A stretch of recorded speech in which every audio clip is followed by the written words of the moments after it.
টুকটাক খাওয়া দাওয়া আর ভরপুর আড্ডার মধ্যে আজকের সন্ধ্যাটা অনেক ভালোই কাটলো। তো হ্যালো এভরিওয়ান, আসসালামু আলাইকুম and welcome back to my another blog. তো কালকে ছিল ফ্রাইডে আর দিনের বেলা এত পরিমাণ রোদ ছিল যে আমরা কেউই বাইরে বের হতে পারিনি। তো সন্ধ্যায় প্ল্যান করলাম যে চা খেতে যাব। তখন আমার দুই ফ্রেন্ড বলছিল চা যদি খেতে যাই চলো লালবাগ যাই, ওখানে গিয়ে আরও অনেক কিছু খাবো। দেন আমরা তিন ফ্রেন্ড মিলে বের হয়ে গেলাম যে যাই দেখি কি কি পাওয়া যায়।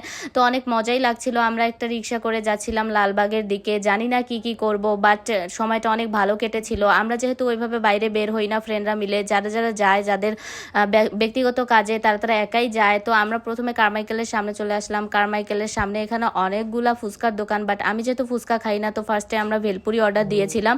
তো ভেলপুরি খাওয়ার পরে আমরা চিন্তা করতেছিলাম কি খাওয়া যায়, যেহেতু প্রচণ্ড গরম পড়েছে তাই চলে গেলাম শরবতের দোকানে।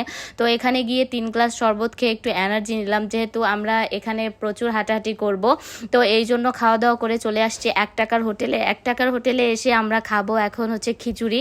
এখানকার খিচুড়িটা অনেক ভালো লাগে, আমি প্রায় সময় এসেছিলাম, ওরাও আসে, তবে একা একা আসা হয়, আজকে আমরা 3 জন মিলে এসেছি।